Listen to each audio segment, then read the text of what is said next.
আগে ইডির জিজ্ঞাসাবাদের মুখে দুবার পড়তে হয়েছিল তাকে, আর ইডির পর এবার আয়কর দপ্তরের স্ক্যানারে তৃণমূল প্রার্থী দেবাশিস কুমার একযোগে দক্ষিণ কলকাতার একাধিক নেতার বাড়িতে এই মুহূর্তে চলছে তল্লাশি। দেবাশিস কুমার তার মনোহরপুকুর রোডের বাড়ি এবং কেন্দ্রীয় নির্বাচনী কার্যালয়, সেখানে যেরকম অভিযান চলছে, অন্যদিকে সকাল 7:30টার পর এই মতিলাল নেহেরু রোড, সেখানেও দেবাশিস কুমারের কেন্দ্রীয় নির্বাচনী কার্যালয়, সেখানে তালা খুলে চলছে তল্লাশি। অন্যদিকে আরেক নেতা দক্ষিণ কলকাতার কুমার সাহা, তার বাড়িতে চলছে তল্লাশি। সরাসরি পার্থপ্রতিম ঘোষ রয়েছেন আমাদের সঙ্গে। পার্থপ্রতিম, আরো অফিসাররা কে আসছেন? দেখো, অফিসাররা এসছেন এবং আরও অফিসাররা আসছেন এবং এই মুহূর্তে দেখতে পাচ্ছ যে কেন্দ্রীয় অফিস অর্থাৎ দেবাশিস কুমারের যে কেন্দ্রীয় নির্বাচনে কেন্দ্রীয় কার্যালয়, সেই কার্যালয় থেকে কিছু নথিপত্র বের করে নিয়ে একজন অফিসার তিনি কিন্তু যাচ্ছেন দেবাশিস কুমারের বাড়ির দিকে এবং একেবারে কেন্দ্রীয় বাহিনীকে সঙ্গে করে নিয়ে গার্ড দিয়ে কিন্তু সেই ব্যাগে করে বেশ কিছু নথিপত্র, যেটা একেবারে কেন্দ্রীয় কার্যালয় থেকে তারা পেয়েছেন, সেই সমস্ত কিছু নিয়ে দেবাশিস কুমারের যে বাড়ি, সেই দেবাশিস কুমারের বাড়িতে যাচ্ছেন এবং দেবাশিস কুমারকে সেই সমস্ত নথিপত্র তারা দেখাবেন।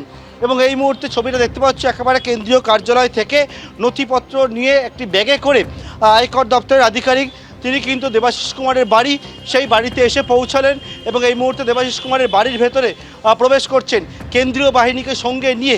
কাক ভোর থেকে দেবাশিস কুমারের বাড়ি থেকে শুরু করে দেবাশিস কুমারের যে নির্বাচনী কার্যালয়, সেই জায়গায় আজকে আয়কর দপ্তরের হানা এবং এখনও পর্যন্ত আয়কর দপ্তরের দল বিভিন্ন দলে ভাগ হয়ে তারা কিন্তু রয়েছেন এবং থেকে এখানে যেহেতু বিক্ষোভ হচ্ছিল এবং সেই জন্য কেন্দ্রীয় বাহিনীকে সঙ্গে করে করে নিয়ে তারা বিভিন্ন জায়গায় যখন যাচ্ছেন, কখনো অফিস থেকে বেরিয়ে বাড়িতে যাচ্ছেন, বাড়ি থেকে বেরিয়ে অফিসে আসছেন, কেন্দ্রীয় বাহিনীকে সঙ্গে নিয়ে তারা এখান থেকে যাচ্ছেন এবং বাড়ি এবং অফিসের দূরত্ব 150 মিটারের মতো এবং সেখান থেকে বেশ কিছু নথিপত্র, সেই নথিপত্র নিয়ে একটি ফাইল একটি ব্যাগে করে নিয়ে কিন্তু অফিস থেকে বেরিয়ে আয়কর দপ্তরের আধিকারিক এই মুহূর্তে দেবাশিস কুমারের বাড়ি, সেই বাড়িতে প্রবেশ করলেন।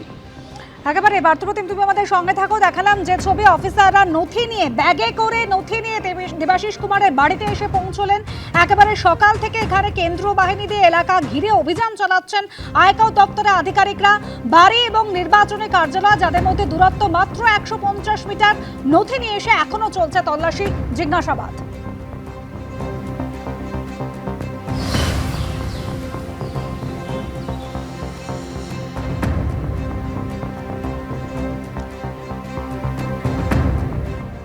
আয়কর তল্লাশি অভিযান, দেবাশিস কুমারের একাধিক ঠিকানা এবং তার জেরেই এলাকা একেবারে তেতে উঠল। দেবাশিস কুমারের অনুগামীরা, তৃণমূল কর্মী সমর্থকেরা সেখানে জড়ো হন এবং বিক্ষোভ দেখাতে শুরু করে। খবর পেয়ে মতিলাল নেহেরু রোডে নির্বাচনী কার্যালয়ে হাজির হয়ে বিক্ষোভ দেখাতে শুরু করেন তৃণমূল কর্মী সমর্থকরা।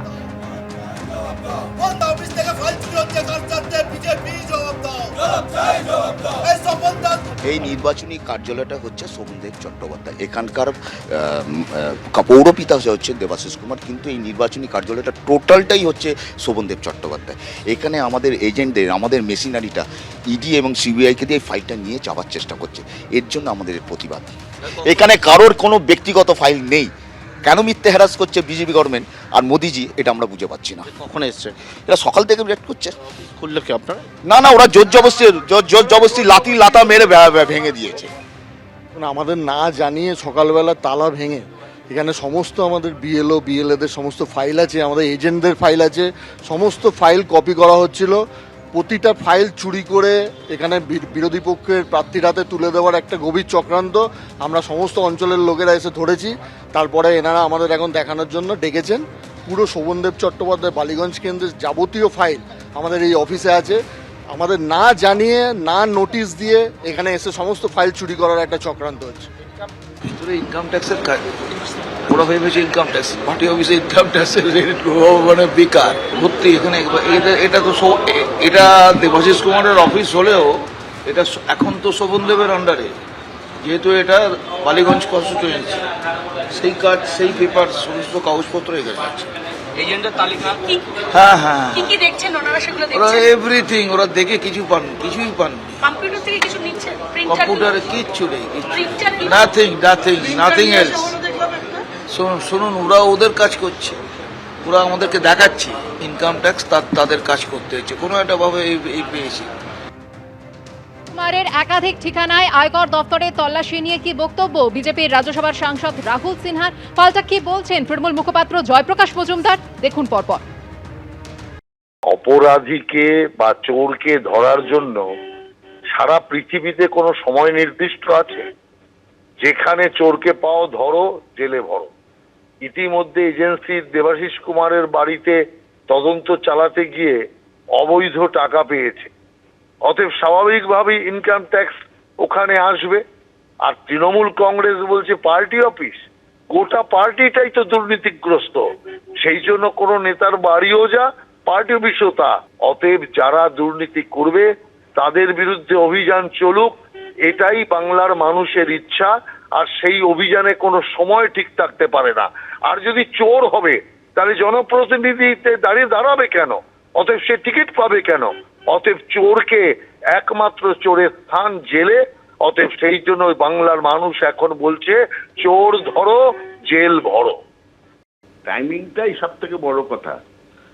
বিজেপি তথা অমিত শাহকে আমি বলবো, আপনাদের তো সব আছে, কেন্দ্রীয় সরকার আছে, ইডি আছে, সিবিআই আছে, ইনকাম ট্যাক্স আছে, ইলেকশন কমিশন আছে হাতের মুঠোয়, তার সঙ্গে আছে কেন্দ্রীয় বাহিনী, এবং এই সব নিয়ে আপনারা ঝাঁপিয়ে পড়েছেন বাংলা বিজয়ের উদ্দেশ্যে।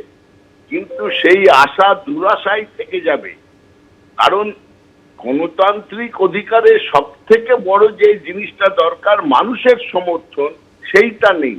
এসব অপচেষ্টা করবেন না। নিদারুণ একটা অদ্ভুত রাজনীতি শুরু করেছেন, যে ইডি সিবিআই কে ভোটের আগে লেলিয়ে দিয়ে রাজনৈতিক ন্যারেটিভ তৈরি করে ভাবছেন বাংলা জিতবেন, ভয় দেখিয়ে বাংলা জিতবেন। বাংলার মানুষ অত সহজে ভয় পায় না। এদিকে দক্ষিণ কলকাতা আরেক তৃণমূল নেতা কুমার সাহা, তার বাড়িতেও কিন্তু পৌঁছেছে কেন্দ্রীয় এজেন্সি। কেন্দ্রীয় বাহিনীকে সঙ্গে নিয়ে কুমার সাহার ব্রিক চার্চ রোড আবাসনে পৌঁছেছে কেন্দ্রীয় এজেন্সি। তৃণমূল নেতা কুমার সাহার ফ্ল্যাটে জিজ্ঞাসাবাদ চলছে, আর অন্যদিকে তৃণমূল নেতার অনুগামীরা তারা খবর পেয়ে আবাসনের নিচে জড়ো হয়েছেন। একদিকে ভেতরে যখন তল্লাশি চলছে, জিজ্ঞাসাবাদ চলছে, বাইরে এভাবেই বসে পড়ে বিক্ষোভ দেখাচ্ছেন তৃণমূল কংগ্রেসের কর্মী সমর্থকরা।